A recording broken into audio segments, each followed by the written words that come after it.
ఎవ్వరు correct game ఆడలేదు, ఒక తనుజ మాత్రమే గేమ్ ఆడింది అని ఎట్లా చెప్తున్నారు? ఫిజికల్ ఎపీరియన్స్ ఉండాలి, మెంటల్ ఎపీరియన్స్ ఉండాలి, గ్లామర్ అనేది ఉండాలి. తనుజలు వీళ్ళందరికంటే గ్లామర్ కావాలి అంటారు. ఫైనల్ గా మీకు కప్పు పట్టుకోవాలంటే గ్లామర్ ఉన్న వాళ్ళు మాత్రమే కప్పు పట్టుకొని నాలుగున్నర పక్కన నిలబడాలి. కప్పు ఇచ్చేస్తారా? అదే గ్లామర్ ఉండాలి. గ్లామర్ ఉండాలి. దానికి ఒక అయితే గేమ్స్ ఆడాల్సిన అవసరం లేదు. ఇప్పుడే అన్నారు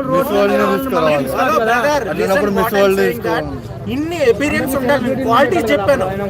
మరి దివ్యకి లేదా గ్లామర్? దివ్యకి లేదా? దివ్య ప్రియాకి లేదా గ్లామర్? దివ్య గ్లామర్ ఉంది, దివ్యకి మాట్లాడే విధానం కరెక్ట్ లేదు, చీటింగ్. ఈమె లాగా ఎప్పుడు ఎగబడలేదు కదా బ్రో దివ్య. బ్రో ఈమె ఒక స్టాండర్డ్ ఉంది, I'm playing for cup and I'm playing for title అని. వాళ్ళు అలాగే అన్ని తినేటి అన్ని తింటుంది, ఆఖరికి పెరగన్న మాత్రం తింటాను కన్ఫర్మ్ గా చెప్తుంది. అన్ని వేస్తుంది తనుజ ఫస్ట్ నుంచి అందరితో అన్ని చేసుకుంటూ వచ్చి లాస్ట్ కు నేను కప్పు పట్టుకోవాలి నా